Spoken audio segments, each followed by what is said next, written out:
We've been in discussions with the Australians and New Zealanders for quite some weeks, as you know, in particular through the High Commissions over here.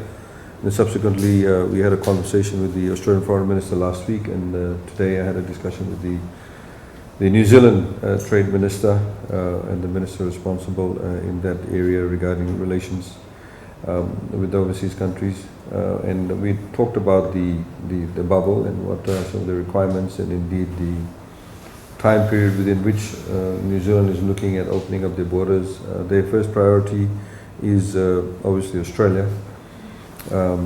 What we did highlight to them is that there needs to be a more nuanced approach in terms of dealing with us in the Pacific, that Pacific Island countries are different from each other. So rather than thinking that if they open up the bubble, they have to open it up to everybody. There are different experiences of different Pacific Island countries vis-a-vis COVID-19, different experiences, different capacities and capabilities of the health systems, and that they need to assess each country individually.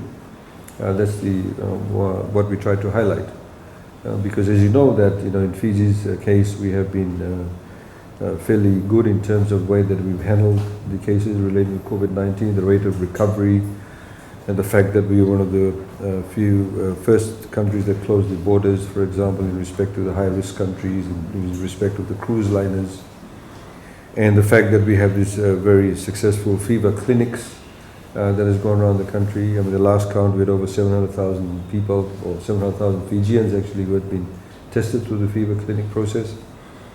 And I think it's very important to understand that, and also the hub status of Fiji.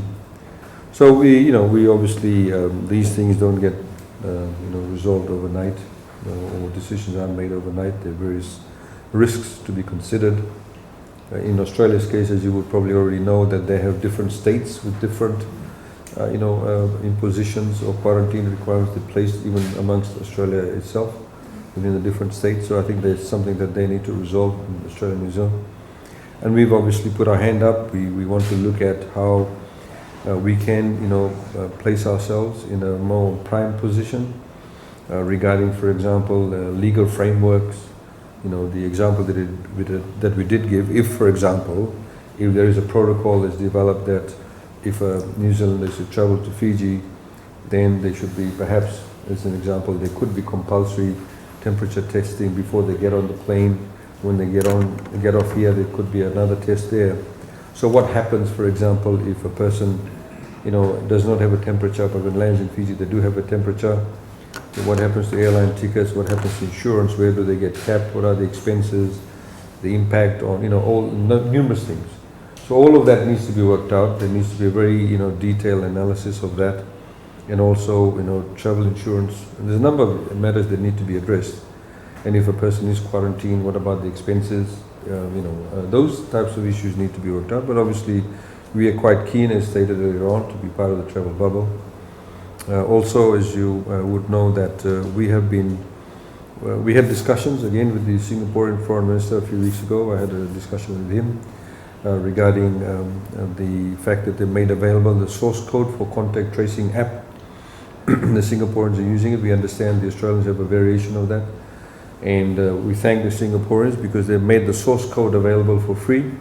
We have a team currently here through the Ministry of Communications that's working with the team from New Zealand, and also some people from the USP, the IT people. And we hope to pilot the contact tracing app within ourselves in the next week or so to see the stability of the system. And then we can roll it out, because those sorts of things actually does build confidence, not just amongst Fijians, but also amongst potential visitors that will come to Fiji. So we need to actually be very proactive in the manner in which we mitigate those risks and actually put forth our best foot forward. So it gives confidence not only to Fijians but any foreigners that want to do business with Fiji. So tomorrow you'll see Air New Zealand is recommencing its cargo flight. Air New Zealand is bringing its first cargo flight from Auckland tomorrow. But nobody gets off, nobody gets on. The pilots stay on the plane. The hull simply opens, the goods are put in, taken out, and they fly off. This is the same that Fiji Airways has been doing. So that obviously shows that trade, is taking place, and we want to obviously be able to recommence those types of transactions and trade, but making sure that there is actually a protection wall built around it. It's interesting enough that we saw that recently last week when the LA flight, Fiji Airways LA freight flight that came back from LA, nearly 2/3 of the cargo load was actually bound for New Zealand. So Fiji is actually facilitating that. So obviously there's potential for trade for other airlines too. Air New Zealand, of course, as you know, has gone through a huge change. They've had a 900 million New Zealand dollar injection of funds into their company by the New Zealand government. Despite that, they've laid off 4,000 workers in Air New Zealand, but on top of that, 1,400 crew also.